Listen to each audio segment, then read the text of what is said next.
PDM ने 23 मार्च को मुल्क भर से काफिलों को लॉन्ग मार्च की सूरत में इस्लामाबाद पहुंचने की कॉल दे दी। पीडीएम के इजलास के बाद मौलाना फजलुर रहमान की प्रेस ब्रीफिंग, पीपल्स पार्टी और अवामी नेशनल पार्टी को भी शिरकत की दावत। कहा कि इस्लामाबाद जाकर कितने रोज बैठना है वहीं तय करेंगे।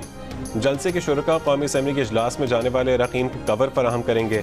स्पीकर जल्द इजलास बुलाएं, हम इन्हें छठी का दूध याद दिला देंगे। डंडे का जवाब डंडे और पत्थर का जवाब पत्थर से देंगे।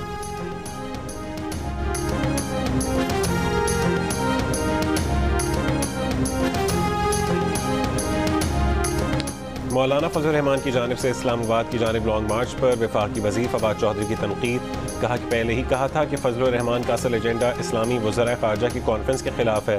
15 साल बाद इस्लामी वज़राए ख़ारजा कॉन्फ्रेंस का इजलास इनको हज़म नहीं हो रहा, इसलिए 23 मार्च को इस्लामाबाद ब्लॉक करना चाहते हैं, जब पूरा मुल्क यौम तशक्कुर मना रहा होगा। हम फसादियों से निमटना जानते हैं।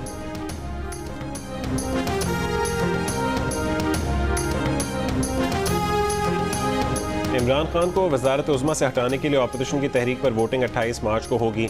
पीटीआई सेनेटर फैसल जावेद खान ने तारीख की तस्दीक कर दी। कहा कि कौमी असम्बली का इजलास 21 मार्च को बुलाया जा सकता है। पहले दिन सिर्फ मरहूम अरकान असम्बली के लिए दुआ होगी। 22, 23 और 24 मार्च को OIC इजलास के बायस छुट्टी होगी। तहरीक अदम एतमाद मुमकिन तौर पर 25 मार्च को पेश की जाएगी। 3 दिन बहस के बाद वोटिंग 28 मार्च को करवाई जाएगी। इमरान खान ने कोर कमेटी इजलास में कहा है कि अदम एतमाद से कोई परेशानी नहीं, इत्तेहादी कहीं नहीं जा रहे।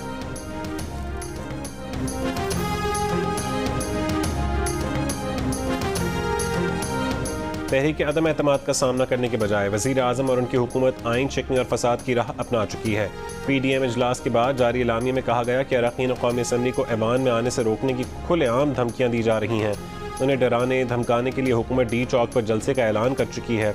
अरकान असम्बली को आइनी जिम्मेदारियों से रोकना दस्तूर पाकिस्तान को सबोताज करने के मुतरादिफ है, जिसकी सज़ा आइन के आर्टिकल 6 में वाज़ेह है। किसी कायद, रहनुमा या पार्टी रुकन को कोई नुकसान पहुँचा तो वज़ीर आज़म, वफाकी वज़रा और हुकूमत जिम्मेदार होगी।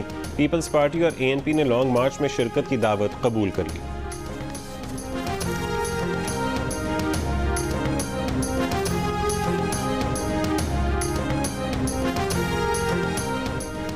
इस्लामाबाद में MQM के सीनियर क़यादत की बिलावल और आसिफ अली जरदारी से मुलाकात। पीपल्स पार्टी ने अपने एलामिया में कहा है कि पीपल्स पार्टी और MQM ने सिंध की सतह पर तमाम मामलात पर इत्तफाक कर लिया है। MQM के रहनुमा वसीम अख्तर ने कहा कि पीपल्स पार्टी ने हमारे नकात से 100% इत्तफाक किया है। कुछ चीज़ों पर असम्बली में कानून साजी हो तो उसे अवाम के सामने रखने में आसानी होगी। मुलाकात के बाद MQM के वफ्द की चौधरी शुजात के घर पर मुस्लिम लीग क़ाफ से मुशावरत।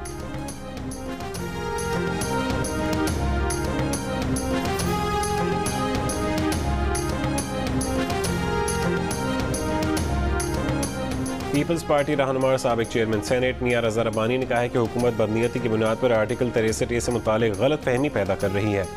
आर्टिकल 63A किसी रुकन को मर्जी का वोट डालने से रोकने के लिए इस्तेमाल नहीं हो सकता। स्पीकर के पास किसी रुकन को वोट डालने से रोकने का इख्तियार नहीं। 63A का मकसद एक रुकन को मुतनब्बे करना है।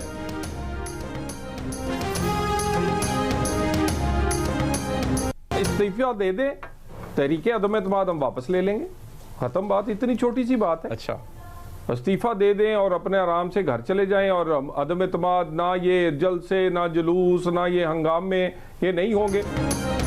इमरान खान इस्तीफा दे दें, तहरीक अदम एतमाद वापस ले लेंगे।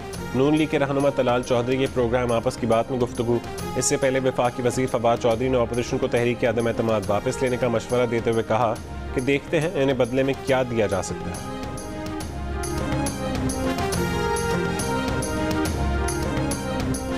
तहरीक अदम एतमाद पर सपोर्ट लेने वज़ीर आज़म इमरान खान को खुद BAP से मिलने जाना पड़ा। पार्लियामेंट डॉजेस में वज़ीर आज़म की BAP के पार्लिमानी लीडर खालिद मक्सी समेत दीगर से मुलाकात।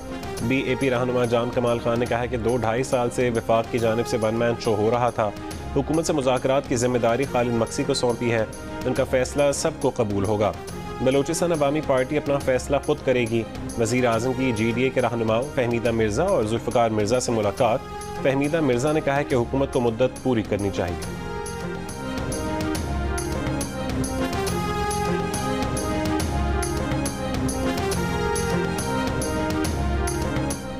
हमजा शहबाज की जहांगीर तरीन के घर आमद। तरीन ग्रुप ने वज़ीर आला पंजाब को ओहदे से हटाने पर इत्तफाक कर लिया। मुलाकात का मुश्तरका एलामिया जारी। तरीन ग्रुप के अरकान का पंजाब की सूरत हाल पर इजहार मायूसी। जियो न्यूज़ को हासिल मुलाकात की अंदरूनी कहानी के मुताबिक तरीन ग्रुप के अरकान ने आइंदा इंतखाबात के लिए टिकट्स की यकीन दहानी मांग ली। ये भी कहा कि हुकूमत से अलहदगी के लिए ज़हनी तौर पर तैयार है। माइनस बुज़दार आपके साथ हैं, ताउन तवील होना चाहिए। हमजा शहबाज ने कहा कि आपके जज्बात क़यादत के सामने रखेंगे।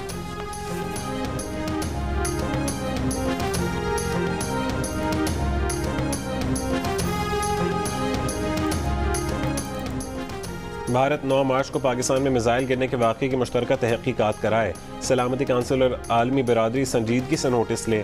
वज़ीर ख़ारजा शाह महमूद कुरैशी की सेक्रेटरी जनरल अक़वाम मुत्तहिदा से गुफ्तगू। कहा कि वाक़या भारत के गैर ज़िम्मेदार रवैये को ज़ाहिर करता है।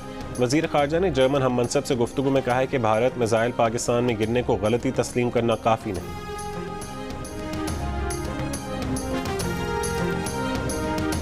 We have no indication, as you also heard from our Indian partners, that this incident was anything other than an accident.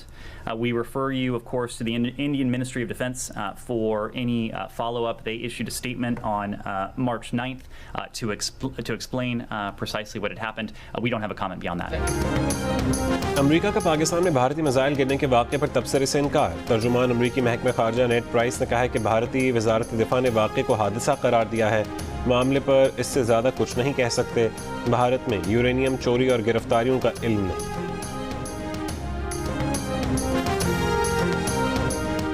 England में कोरोना वायरस से मुतालिक तमाम पाबंदियां खत्म। पाबंदियों के खात्मे का इत्तलाक 18 मार्च से होगा।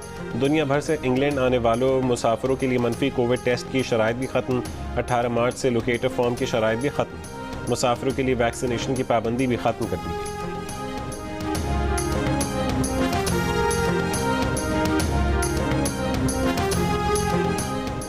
रूसी फौज ने यूक्रेन के 4 बड़े शहरों का मुहासरा कर लिया।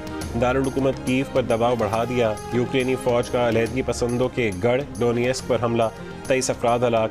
रूस से जंगी जुर्म करार दे दिया। यूरोपीय यूनियन ने रूस के खिलाफ नई पाबंदियां भी लगा दी। रूस यूक्रेन मुज़ाकरात आज फिर होंगे।